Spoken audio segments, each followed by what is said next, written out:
ഏറ്റവും ശ്രദ്ധേയമായ കാര്യം GSDPയുടെ ആഭ്യന്തര ഉൽപ്പാദനത്തിൻ്റെ GSDPയുടെ 35% കേരളത്തിൻ്റെ ഇപ്പോഴത്തെ പൊതുക്കടം, അതിൻ്റെ നിരക്ക് എന്ന് പറയുന്നത്. അതേസമയം നമ്മൾ 2002, 2003, 2004, 2005 വർഷത്തേക്ക് പോയാൽ ഇതേ GSDPയുടെ 40% ശരാശരി 40%. മുകളിലേക്കും അത് കടന്നു പോയിട്ടുണ്ട്. കടബാധ്യത, കേരളത്തിൻ്റെ കടബാധ്യത ശ്രദ്ധിക്കുക. 2002 മുതൽ 2005, 2006 ആ കാലയളവിൽ കേരളം ഭരിച്ചത് ഐക്യജനാധിപത്യ മുന്നണിയായിരുന്നു.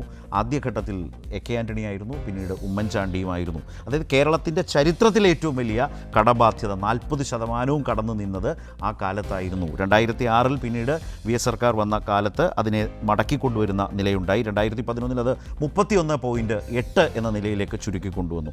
ഇപ്പോൾ അത് 35%. അത് കോവിഡ് കാലത്തൊക്കെ ഏറ്റവും അധികം ചെലവഴിച്ചതുകൊണ്ടാണ് കേരളത്തിന് അങ്ങനെ പിടിച്ചു നിൽക്കാനായത്. ഒരു ചെലവും ചെയ്യാതെ കയ്യും കെട്ടി നിന്ന സർക്കാരുകളാണ് അവരുടെ മനുഷ്യരെ ഏറ്റവും അധികം മരണത്തിന് വിട്ടുകൊടുത്തത്.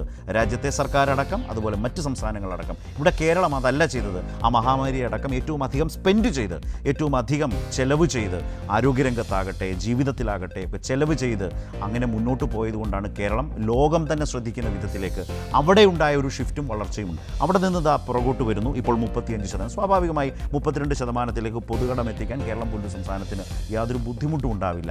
പക്ഷേ ഏറ്റവും ഉയർന്ന കടത്തിലേക്ക് പോയത് UDF ഭരണകാലത്തായിരുന്നു എന്നതുകൂടി ധവളപത്രം അവതരിപ്പിച്ച മുഖ്യമന്ത്രി VD സതീശൻ ഓർക്കുന്നത് വളരെ നല്ലതായിരിക്കും.